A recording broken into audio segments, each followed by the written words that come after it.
when I used to fight in a K1 in Bellator, Mm-hmm. they would put on TV some of my highlight, and they would announce that, oh, Giga just had another UFC win. It was like, no, it's not UFC, like it's not even MMA. I'm kickboxer. What are you guys talking about? They, Now they were it's predicting the future. exactly maybe. What up, Fightful fam? Shakiel Mahjouri here, and you know this, man. He can kick heads off just about as well as I can talk them off. Giga Chikadze, how are you, sir? I'm well, my friend. How are you? I'm doing well. You know, it's an early morning over here. I can tell you're a little tired. I'm a little tired, but I appreciate you making the time for me today. I appreciate your interest. I'm For glad sure. having you in your show. So, we're going to have a few weeks off from UFC for what feels like the first time all year. And I think it'll be a good time to sort of recharge. But I thought, looking back on what a tremendous year 2020 has been in MMA, I think one of the biggest storylines has been this surge of Georgian fighters who have all come to the UFC and been so successful. And you are, without a doubt, one of those big stars representing that part of the world, as well as one of the biggest success stories of 2020. And so, I thought I'd reach out to you and a bunch of the other Georgian fighters and sort of learn about where all this has come from. So, I guess first things first, you told me off the air that you've been living in Huntington Beach for about 6 years now. But can you tell me a little bit about what the culture of MMA is like in Georgia? Oh yeah, yeah. I'm definitely very proud to be Georgian to represent my country inside UFC. This is a very small country Mm-hmm. from Eastern Europe, which unites Europe and Asia, and North and South. It's pretty much like end of the Mediterranean Sea. When you follow, you end up in the Black Sea, Mm-hmm. and all the way to the east side. That's a small country between Black Sea and Caspian Sea. This country has been forever there. We were fighting with our different neighbors, our different Mm-hmm. religions, just to protect our country. Because we never really uh, went to some different country to take it over. We just wanted to have our territory, but this place is such a great strategical territory Mm-hmm. because everyone wants to have this place. Even in the United States and Russia now, they want this place because it's easier for everyone to move there.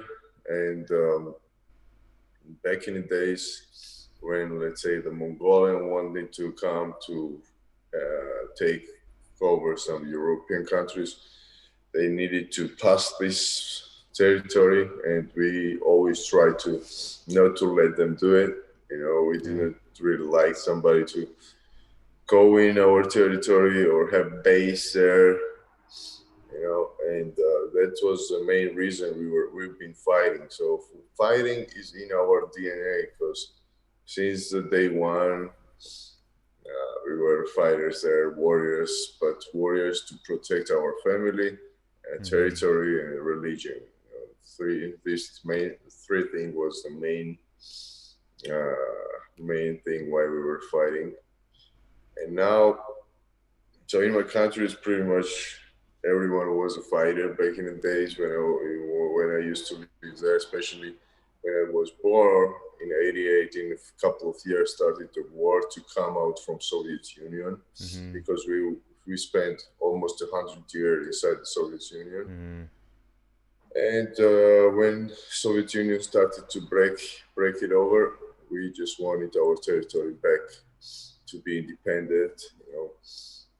And it was really hard for the beginning because Russia didn't want Yeah. this to happen, and they still control some of our territories.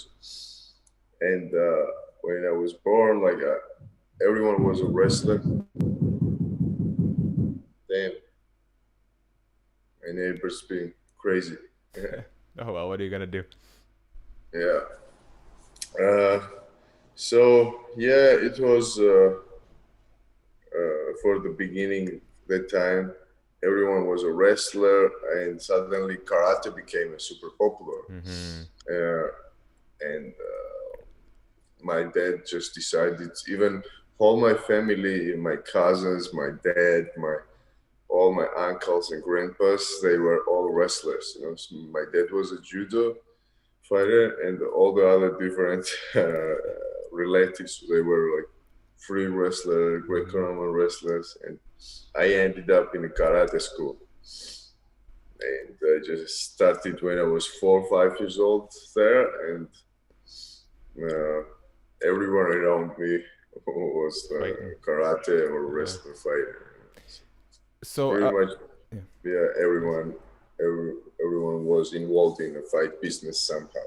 So obviously, you've been living in the States now, but do you know what the like general public in Georgia thinks about MMA? Is it a big deal over there now? Is it gaining popularity, or is it still a little taboo in ways? So, like let's say that 10 years ago, nobody really knew what was Mm. MMA. Not nobody, like most of the country, they thought MMA and kickboxing, Yeah. karate, all these things were all same, like the fighting, like without rules or something like this. You know. But right now, it's getting so much popular. Uh, they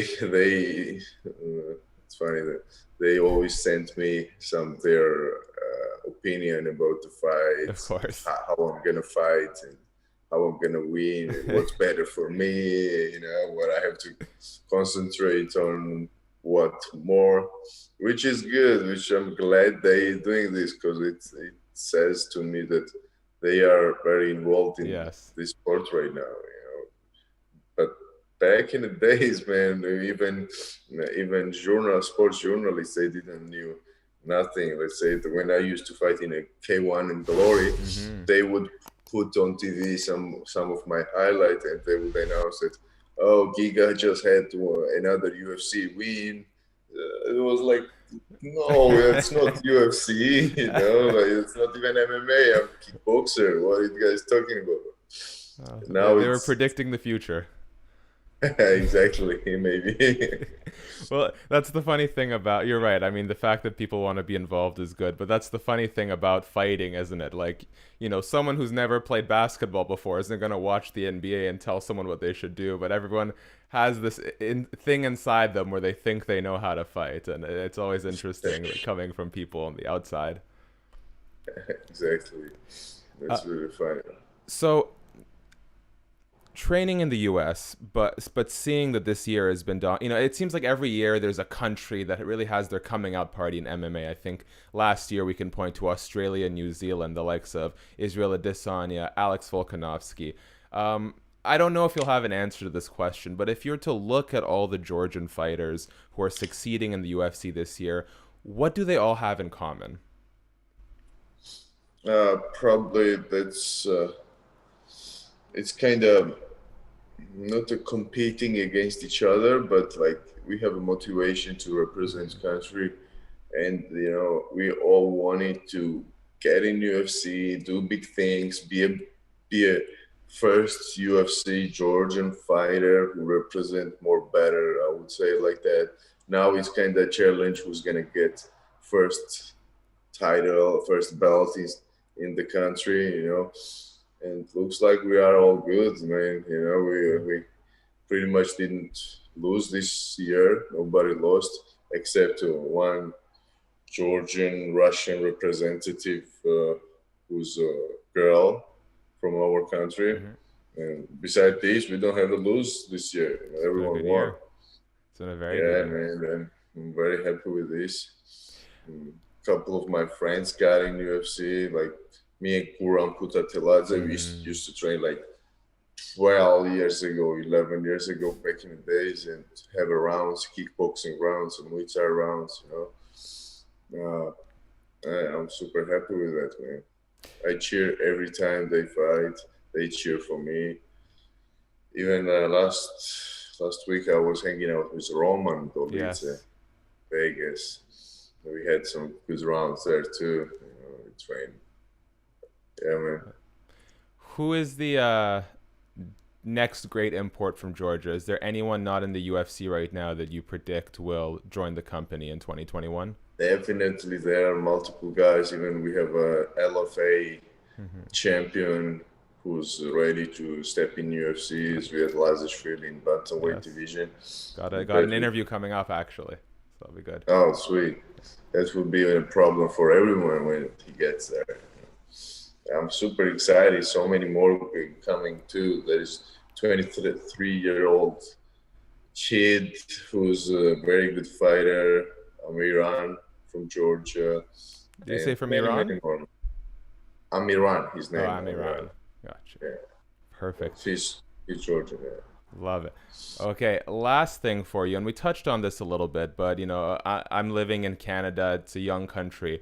Myself and a lot of my friends are children of immigrants, and so I always love to learn about what it was like for fighters growing up. Can you tell me? You've touched on it already in terms of, like, the political side, but can you tell me a little bit about what life was like for you growing up specifically?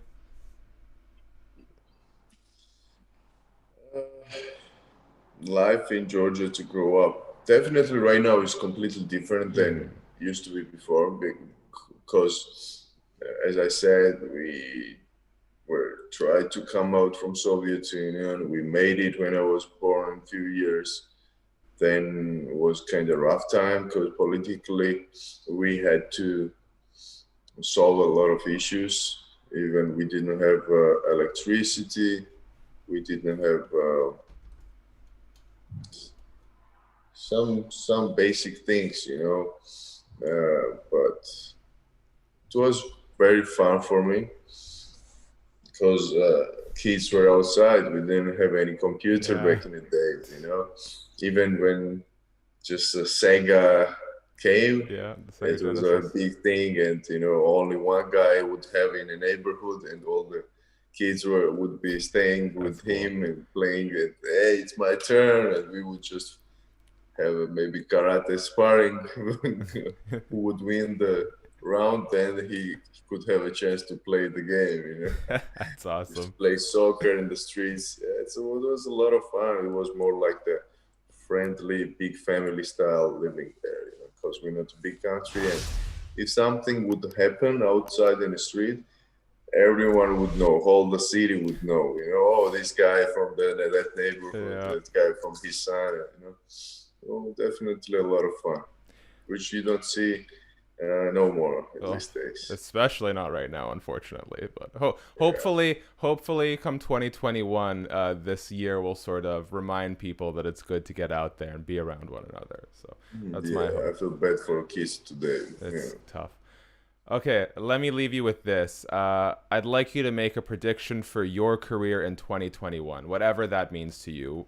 Certain fights, title shot, records, whatever you want it to be. End of the year, either I will be fighting for a title or I will be the number one contender. Love That's my it. prediction. Giga, I want to thank you so much for doing this today. I really appreciate your time, and I'm wishing you and your fellow countrymen all the best in 2021. Thank you, Shakiel, for your interest. I'm glad to be in your show, my friend.